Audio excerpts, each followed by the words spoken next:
નમસ્કાર, ટીવી 13 માં આપનું સ્વાગત છે। હું છું ભદ્રેશ। મહત્વના સમાચારો પર નજર કરીએ। શરૂઆત કરીએ જૂનાગઢથી કે જ્યાં ભ્રષ્ટાચારને લઈને મહત્વના સમાચાર મળી રહ્યા છે। બાંધકામ સમિતિના ચેરમેન દ્વારા ભ્રષ્ટાચાર કરવામાં આવ્યો હોવાનો આક્ષેપ છે।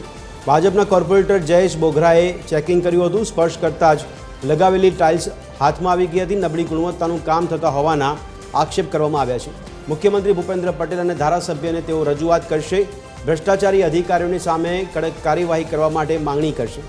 કરોડો રૂપિયાના ખર્ચે થઈ રહ્યું છે નરસિંહ સરોવરનું બ્યુટિફિકેશનનું કામ। તો સોશિયલ મીડિયામાં વિડીયો વાયરલ કરવામાં આવ્યો છે। ભ્રષ્ટાચારને લઈને ફરિયાદ કરવામાં આવશે।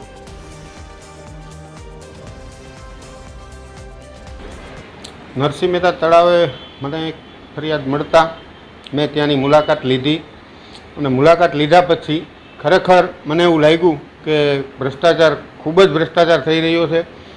તો મેં ત્યાં એજન્સી અને ત્યાંના જે તે એન્જિનિયર એમને બેયને સ્થળ ઉપર બોલાવ્યા અને એમને કીધું કે ભાઈ આ આટલું બધું કેમ આવી રીતે છે કે ભાઈ કોઈ દિવાલોના કોઈ લાઇન લેવલ નથી, જે ગ્લેઝ લગાવેલી છે એ મારા વિડીયોમાં લગભગ બધા જોવે છે કે ભાઈ જે આપણે બિસ્કિટના પેકેટમાંથી બિસ્કિટ કાઢીએ એવી રીતે દિવાલ ઉપરથી આ ગ્લેઝ નીકળતી જાય છે। તો મને 100% એવું લાગ્યું કે ભાઈ આ એકદમ ભ્રષ્ટાચાર થયેલો છે। તો એના માટે મેં વિડીયો બનાવી અને મૂકેલો છે અને આના માટે હું આજે કમિશનર શ્રી અને સરકારશ્રીમાં રજૂઆત કરવાનો છું કે આની અંદર જે કોઈ સંડોવાયેલા હોય એમને કડકમાં કડક સજા થાય એવી મારી માંગણી છે। અને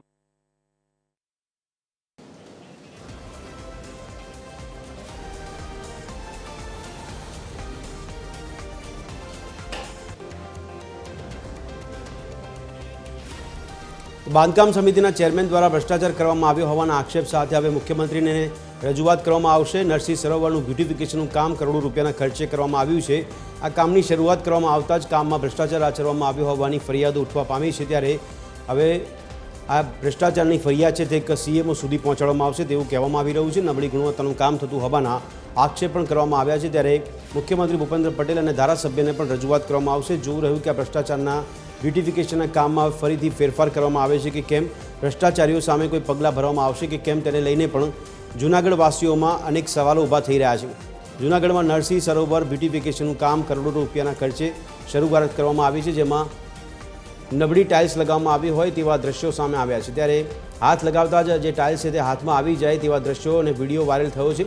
ભાજપના જ કોર્પોરેટર દ્વારા આ પર્દાફાશ કરવામાં આવ્યો છે। ભાજપના કોર્પોરેટર જયેશ બોગરા દ્વારા ચેકિંગ કરવામાં આવતા ભ્રષ્ટાચારની બૂ આવી છે, જેને લઈને તેમના દ્વારા કહેવામાં આવ્યું છે કે હવે સીએમઓ સુધી અને ધારાસભ્યને પણ રજૂઆત કરવામાં આવશે। જોવું રહ્યું કે ભ્રષ્ટાચારની માત્ર રોકવા માટેની વાતો કરતું તંત્ર હવે ક્યારે જાગશે અને ભ્રષ્ટાચારને રોકવા માટે વાસ્તવિક રીતે કયા પ્રકારના પગલાં ભરવામાં આવે છે। ભાજપના જ કોર્પોરેટર દ્વારા ભાજપ સત્તામાં છે અને તેની જ પોલ ખોલી હોય ભ્રષ્ટાચારની તેવા જૂનાગઢથી આ દ્રશ્યો સામે આવ્યા છે।